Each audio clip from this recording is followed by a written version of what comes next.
This week, we wrap up our unforgettable opening season at the newly restored Jacobs Music Center with one of the biggest, boldest pieces in the symphonic world, Gustav Mahler's Third Symphony. If you hadn't heard us yet in our new hall, this is the concert to experience it.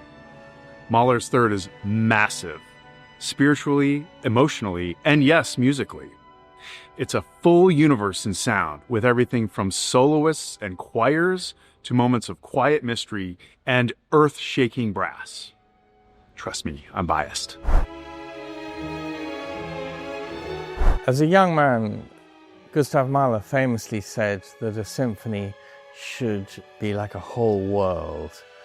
And I think no other symphony of his embodies that idea as well as the Third Symphony. It's his longest symphony, and it tells a story that goes from nature through to human beings and finally to love. It's an attempt to describe the world as the young Mahler saw it. So this piece is glorious. It is a world in itself. The music has so many different ideas inside it, but all those ideas are connected. Everything that connects the tissues of the symphony and makes it into a whole experience also connects us to the world outside the symphony, to the rest of our lives. All art is in conversation with other art, just as all human beings, inside and outside of culture, are in conversation with other people. And Mahler's Third Symphony is particularly fascinating. It begins with a theme which is rather clearly modeled on a famous theme from the last movement of Brahms's First Symphony, which itself was modeled on the last movement of Beethoven's Ninth Symphony, the famous Ode to Joy.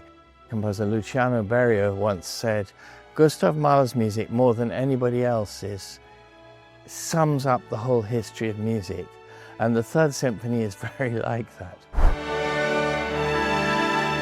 So this theme at the beginning of the symphony, which is played by all the horns, is also made to sound like a piece of folk music or even ancient Alphorn music, which is played in the mountains. It's like human beings using brass instruments to call from one mountaintop to another. And that's the journey of this symphony, from the mountains and the public horns calling across the valleys in a minor key at the beginning, to two human beings at the end of the symphony whispering to one another the same theme but in a major key.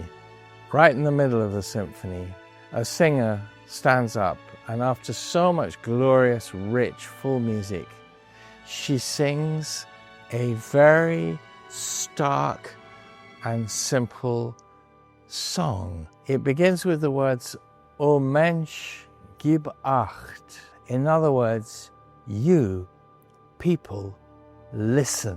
It is about paying attention to the world outside yourself. Underneath her melody, there are fragments of that opening and closing theme. Come celebrate with us the close of our 2024-25 season and the triumphant return to our home at Jacobs Music Center. Mahler's Third is a journey like no other, and we can't wait to take it with you. Performances are Friday and Saturday at 7:30 p.m. and Sunday at 2 p.m. Want to know more before the concert? Check out the links below and join us an hour early for a pre-concert talk right here in the hall. See you there.